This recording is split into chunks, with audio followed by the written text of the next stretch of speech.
The View co-host Whoopi Golberg posed, I think, a really shocking question when talking about police reform. Roll that tape, please.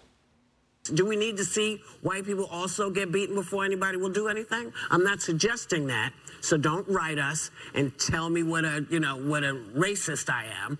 I'm just asking, is that what people have to see in order to wake up and realize this affects us all? Alveda King joins us now, the niece of Martin Luther King Jr. Alveda, what do you make of Whoopi's, hypothetical question? Whoopi's hypothetical question doesn't make any sense because people are outraged across the nation, around the world. We have been stunned by this most recent incident. We can't attribute this to racism or skin color because the man who was arrested is Black. The man who did everything, and I'm watching my words, you can see that, Varney, because Stuart, it's terrible. It's absolutely terrible. But Whoopi's a little incoherent sometimes. Okay, I'm going to quote Martin Luther King. We can either walk the high road of brotherhood or the low road of man's inhumanity to man. I think that's something that you would quote frequently.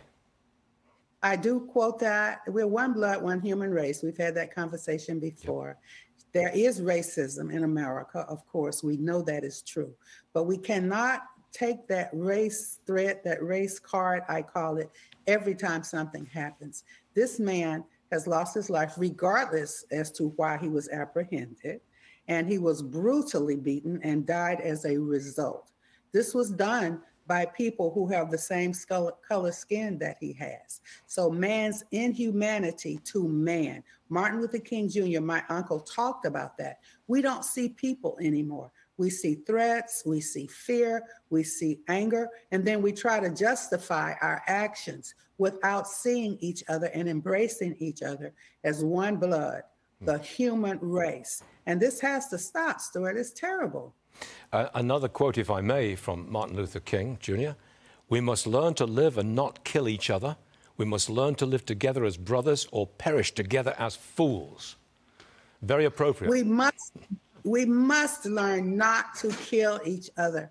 This is just violence begets violence. Now, you've heard me say from the womb to the tomb and beyond, seeing human beings and treating each other accordingly. I have said that the law enforcement across the board needs to be retrained, to say shoot first and ask questions later. That is a military thought when you're in a war sometimes, but in everyday situations, we need to de-escalate.